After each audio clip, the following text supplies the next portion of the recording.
इस कार्यक्रम के प्रायोजक हैं doctor Trilok Chand Jain, tax advocate, Bharatpur Jaipur वाले, श्रीमती सुनीता जैन, सीए लोकेश जैन, श्रीमती पूजा जैन, दुबई, प्रशांत जैन, डॉक्टर प्रीति जैन, जयपुर, मंगलार्थी सीए अभिषेक जैन, आत्मार्थी समीक्षा जैन, जयपुर, सीए अभिषेक जैन, सीए स्वाति जैन, मुंबई, प्रशस्ति जैन, लब्धि जैन, ध्रुव जैन, प्रशम जैन एवं त्रिलोक जैन एंड कंपनी, रणजीत नगर, भरतपुर, राजस्थान। संयम प्रकाश नाम का यह ग्रंथ है। आचार्य महाराज सूर्य सागर जी इसके लेखक हैं। सरल बातें सरल शैली में, सरल शब्दावली में हम जैसे जीवों को समझाने के लिए यहाँ प्रस्तुत की जाती रही है। प्रकरण चल रहा था प्रोषधोपवास का, और उस प्रोषधोपवास में क्या क्या कार्य शक्ति प्रमाण किए जाने चाहिए, उन सब का वर्णन चल रहा था। बात आगे बढ़ते बढ़ते यहाँ तक पहुँच गई कि क्या क्या चीज़ें नहीं खाना चाहिए, और फिर कुछ चर्चा वनस्पति की दिशा में मुड़ गई कि वनस्पति के दो भेद हैं, साधारण और प्रत्येक वनस्पति। उसमें भी साधारण वनस्पति तो निगूढ़ है, और प्रत्येक वनस्पति किसे कहते हैं? जिसके एक शरीर का एक मालिक हो, उसे प्रत्येक वनस्पति कहते हैं। साधारण तो निगूढ़ है, प्रत्येक माने शरीर एक और उसका मालिक भी एक, उसका नाम प्रत्येक।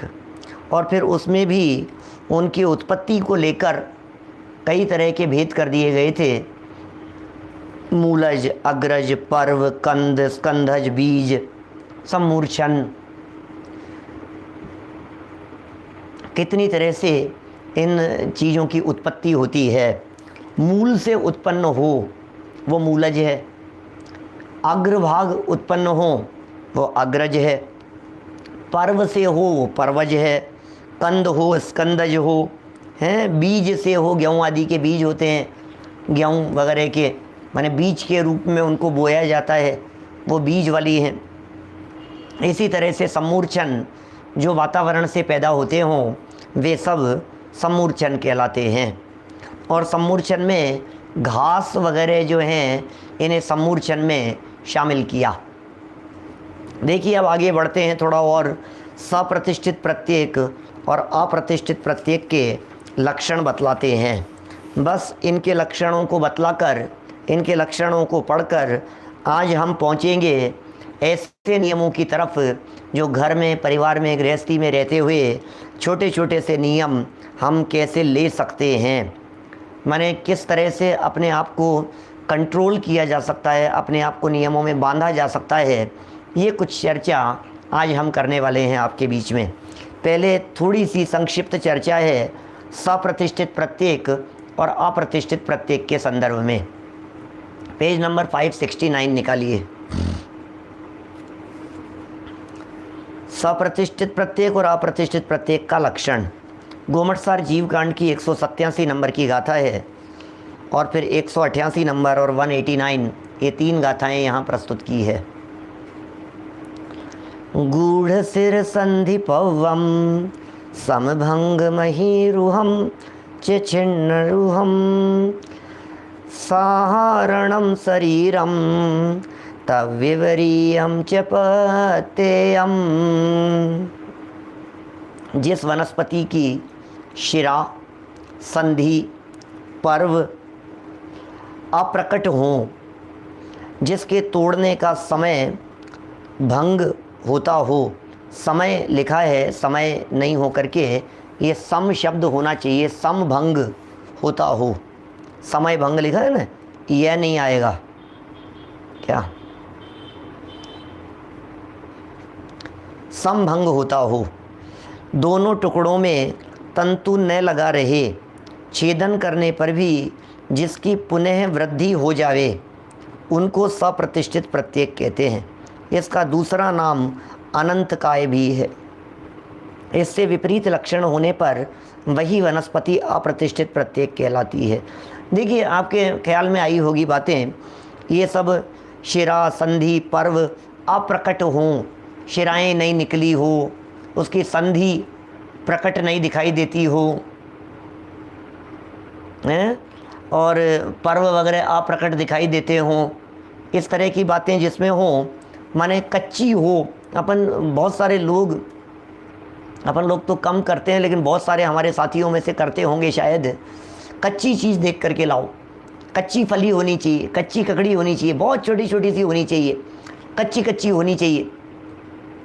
दीपेश जी, इतनी छोटी छोटी सी कच्ची, क्या कहते हैं ये, कच्ची कैरी, कच्चे लौकी, ककड़ियाँ, संधि माने जॉइंट्स, ऐसे उसके शिराएँ वगैरह होती है, धाराएँ वगैरह होती है, लाइनें वगैरह होती है, बहुत जिसमें अभी निकली नहीं है, प्रकट नहीं हुई हैं, ऐसी कच्ची फली, भिंडी हैं, ककड़ी, और जो भी आप समझ लो, अब आप समझ गए आप, है ना, टिंडे हैं, फली हैं, हीराचंद जी वैद साहब। तो वे सब सप्रतिष्ठित प्रत्येक हैं, माने प्रत्येक तो हैं लेकिन सप्रतिष्ठित हैं। सप्रतिष्ठित का अर्थ ये है, प्रत्येक किसे कहते हैं, जिसके मूल शरीर का मालिक एक हो, वो प्रत्येक है। लेकिन सप्रतिष्ठित का मतलब उसके आश्रय से अनंत जीव रहते हैं, वो सप्रतिष्ठित प्रत्येक हैं। आश्रय से अनंत जीव रहते हैं उसमें। और इसके विपरीत यदि लक्षण वाले की बात करो तो वो अप्रतिष्ठित प्रत्येक वनस्पति कहलाती है।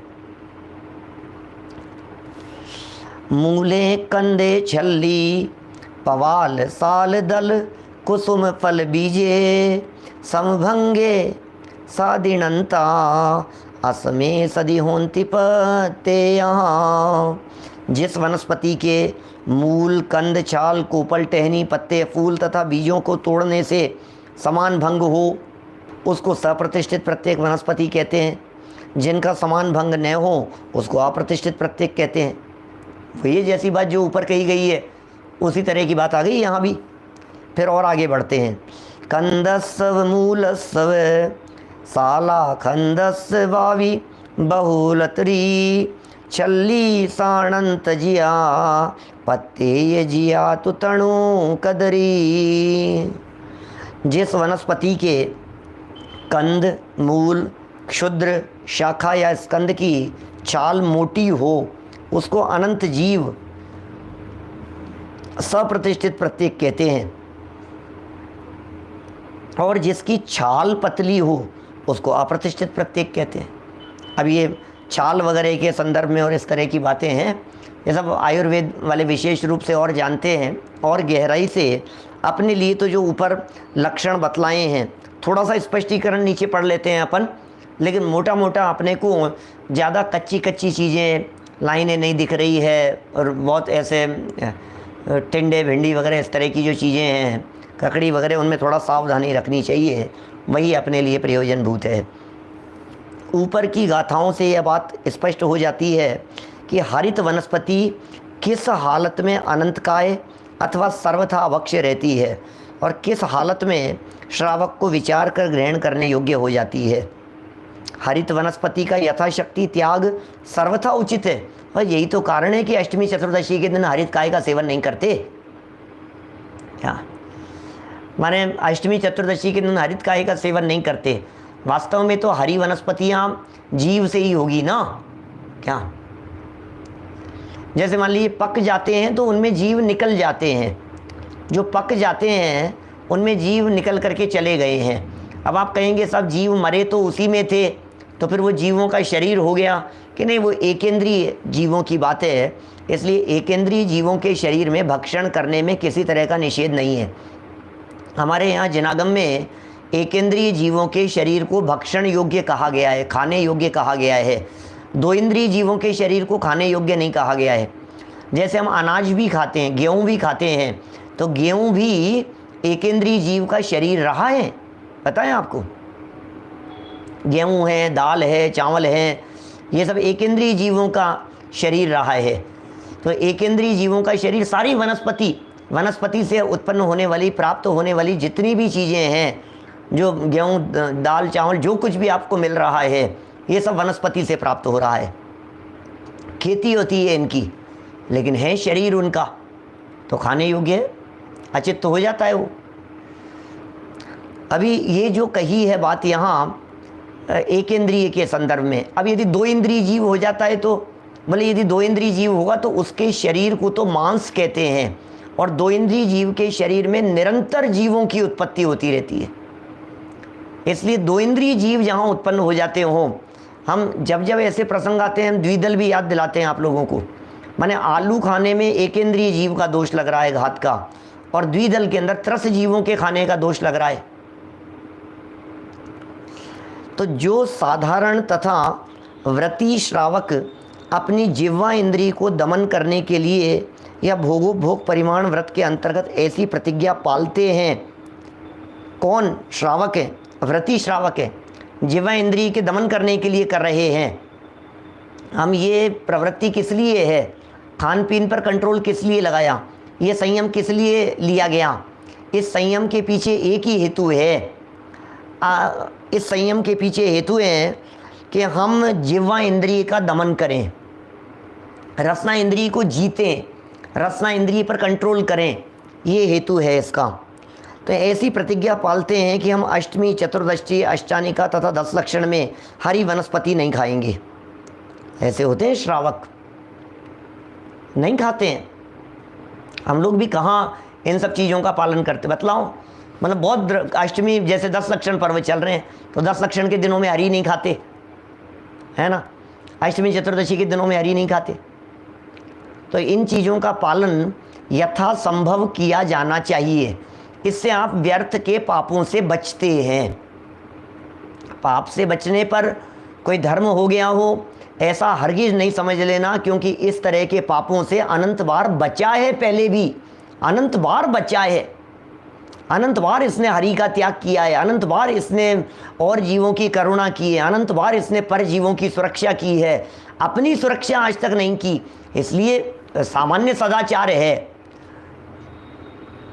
लोक व्यवहार है, शिष्टाचार है, सावधानी होनी चाहिए कि भैया हमारे माध्यम से किसी जीव की विराधना नहीं होवे, इतनी सावधानी जरूरी है।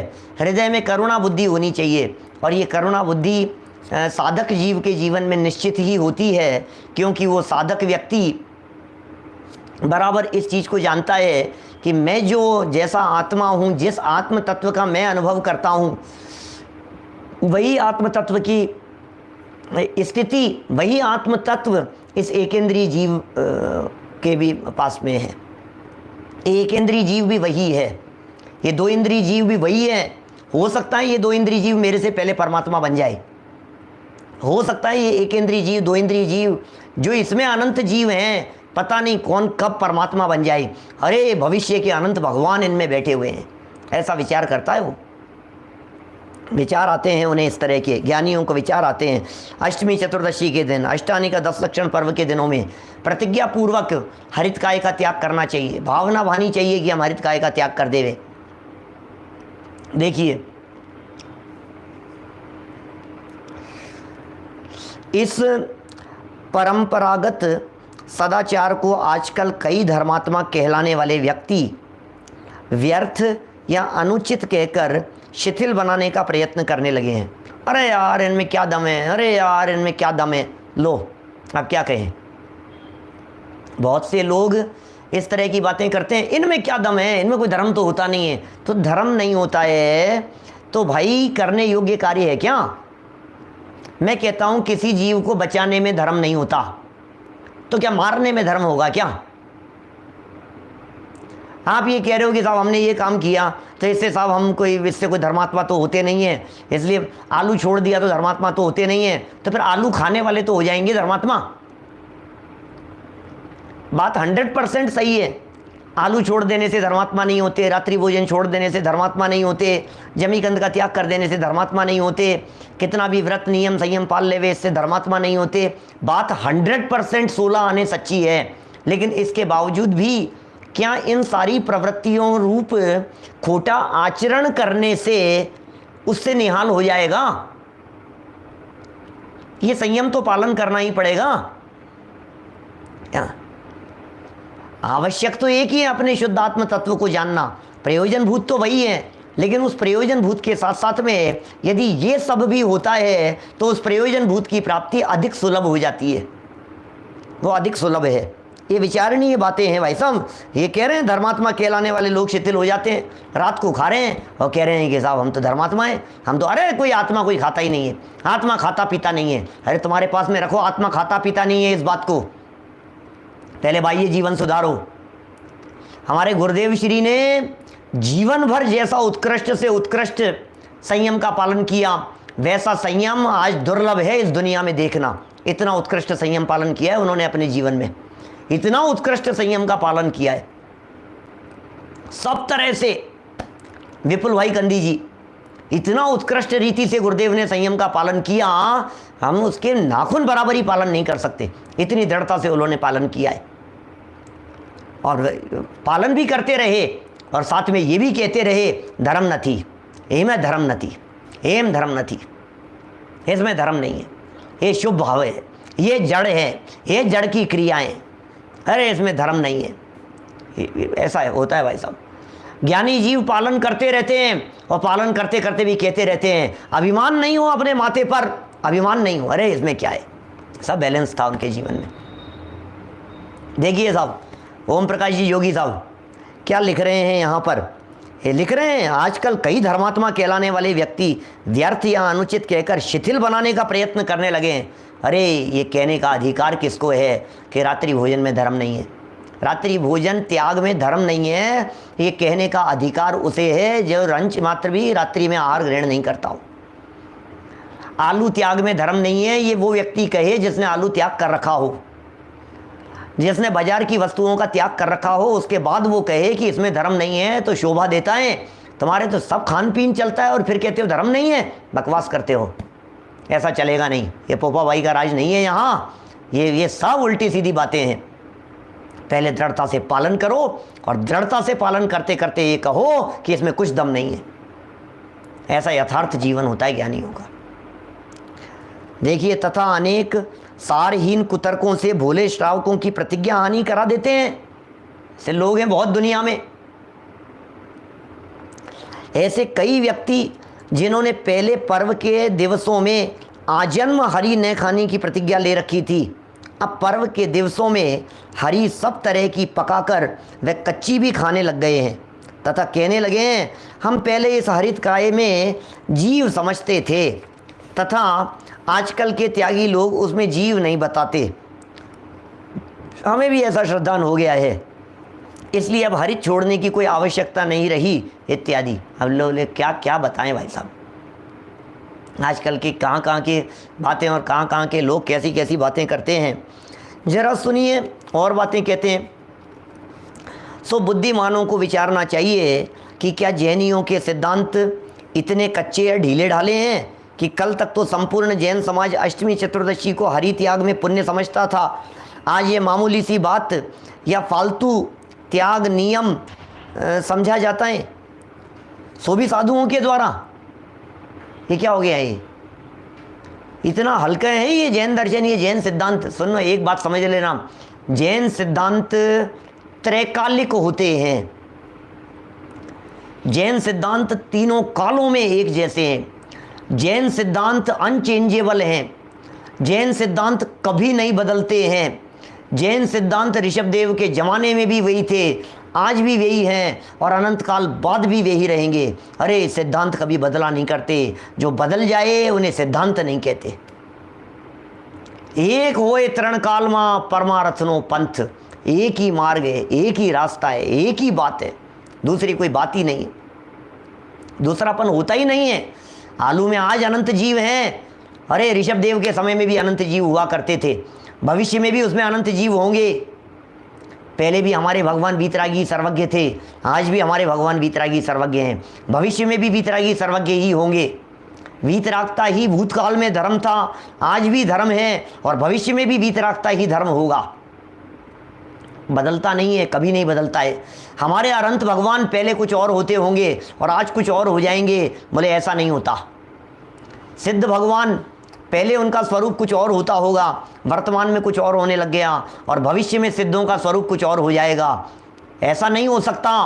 निर्मल चंद जी साहब, साधुओं का स्वरूप भी लोग इस तरह की बातें करते हैं। चौथे काल के श्रावक, पंचम काल के, चौथे काल के मुनि, पंचम काल के, चौथे काल का नमक, पंचम काल का बताओ मेरे को, फर्क है क्या? बोलो, चौथे काल का नमक और पंचम काल के नमक में फर्क है क्या? नहीं है। चौथे काल की मिर्च और पंचम काल की मिर्च में फर्क है क्या? कि नहीं है। चौथे काल के समझ लो आप लड्डू और पंचम काल के लड्डू में फर्क है क्या? कि नहीं, पंचम काल के लड्डू तो मीठे होते हैं, चौथे काल के लड्डू बहुत अलग तरह के होते होंगे। कोई फर्क है दोनों में? लड्डू तो लड्डू होते हैं। आप बताओ तो सही किस में फर्क है? चौथे काल में सूर्योदय होता था, पंचम काल में सूर्योदय देर से होता है, चौथे काल में जल्दी हो जाता होगा। चौथे काल में सूर्य ज़्यादा तेज गर्म होता होगा या कम गर्म होता होगा, पंचम काल में थोड़ा ज़्यादा तेज गर्म होने लग गया। चौथे काल में अग्नि ठंडी होती होगी, पंचम में तो गर्म दिख रही है अभी आजकल अपने को, चौथे में तो थोड़ी ठंडी होती होगी। क्या बात कर रहे हो? एक ही काल, एक ही बात है, रंच मात्र परिवर्तन नहीं है। कहीं चले जाओ, कहीं देख लो, सब जगह पर एक रास्ता है, एक रास्ता है, दूसरा ही नहीं, कोई भेद नहीं। कहाँ बंटवारा करोगे? यूनिवर्सल ट्रूथ है ये सब तो, जनागम। ये प्राकृतिक नियम है, ये प्राकृतिक सिद्धांत हैं, ये स्वभाव त्रिकाल होते हैं। अब बतलाओ भगवान कैसे? चौथे काल के भगवान और पंचम काल के भगवानों में फर्क करो, थोड़ा सा करो। चौथे काल के भगवान और पंचम काल के भगवान में फर्क। चौथे काल के भगवान तो वीतरागी सर्वज्ञ होते थे, तो पंचम काल के भगवान को थोड़े से कपड़े पहना दो, पंचम काल के हैं, थोड़े से क्या हो गया? नहीं, क्या बात करते हो? चौथे काल की प्रतिमाएं और पंचम काल की प्रतिमाएं वीतरागी हैं प्रतिमाएं, कोई भी हो, क्या फ़र्क पड़ता है? कोई फ़र्क नहीं होगा। चौथे काल के मुनि और पंचम काल के मुनि, चौथे काल के श्रावक और पंचम काल के श्रावक, जब श्रावकों और मुनिराजों की बात आती है तो फिर लोग थोड़ा सा उसमें मीन मेक निकालने लगते हैं, फिर उसमें थोड़ा सा उसमें कहने लगते हैं, अरे भाई साहब अब श्रावक भी तो वैसे नहीं हैं, अब श्रावक भी तो ऐसे हो गए हैं, अब श्रावक भी भाई साहब अभी पंचम काल के श्रावक हैं। क्यों पंचम काल के श्रावक हैं? पंचम काल के श्रावक क्या होगा? अब पंचम काल के श्रावक हैं भाई साहब, रात्रि भोजन करेंगे। अरे रात्रि भोजन करेंगे, वो श्रावक नहीं है, इसमें क्या है? संजीव जी साहब दिल्ली, बोलो। पंचम काल में कोई श्रावक रात्रि भोजन कर रहे हैं, जैन समाज में हजारों लाखों लोग आज की तारीख में रात्रि भोजन कर रहे हैं, फिर आप ये कहो कि साहब पंचम काल में तो रात्रि भोजन की छूट है? नहीं है, बिल्कुल नहीं है। पंचम काल में रात्रि भोजन की छूट रंच मात्र भी नहीं है, तो फिर साहब कर रहे हैं ना साहब, ये सब तो श्रावक नहीं है ना, ये कहो ना इनको। गलियां निकालने की कोई बात नहीं है, कोई गलियां नहीं निकालो, बिल्कुल स्पष्ट स्वरूप को समझ लो, जैसा है स्वरूप वैसा बताया जा रहा है। क्या कोई कंपैरिजन नहीं करना आचार्यों में, साधुओं में, मुनिराजों में, सैनन में। अरे ये पंचम काल के ही साधुओं के लिखे गए शास्त्र हैं। हमारे पास जितने शास्त्र अवेलेबल हो रहे हैं ये सारे शास्त्र पंचम काल के शास्त्र हैं, इसलिए माथा मत पचाओ रंच मात्र भी कि पंचम काल चल रहा है, चौथे काल की बात मत करो, पंचम काल चल रहा है। लिखने वाले पंचम वाले थे, जब लिखा था तब पांचवा काल चल रहा था, पंचम काल में ही लिखा है, पंचम काल के लिए ही लिखा है, और पंचम काल के साधुओं ने स्वयं अपने आप को पंचम काल का मान करके लिखा है, और उसी सैनन में लिखा है जिस सैनन में वर्तमान में पंचम काल चल रहा है। जिस सैनन के आप हमें, उसी सैनन वालों ने लिखा है। इस कार्यक्रम के प्रायोजक हैं doctor Trilok Chand Jain, tax advocate, Bharatpur Jaipur वाले, श्रीमती सुनीता जैन, सीए लोकेश जैन, श्रीमती पूजा जैन, दुबई, प्रशांत जैन, डॉक्टर प्रीति जैन, जयपुर, मंगलार्थी सीए अभिषेक जैन, आत्मार्थी समीक्षा जैन, जयपुर, सीए अभिषेक जैन, सीए स्वाति जैन, मुंबई, प्रशस्ति जैन, लब्धि जैन, ध्रुव जैन, प्रशम जैन एवं Trilok Jain and company, Ranjit Nagar, Bharatpur, Rajasthan.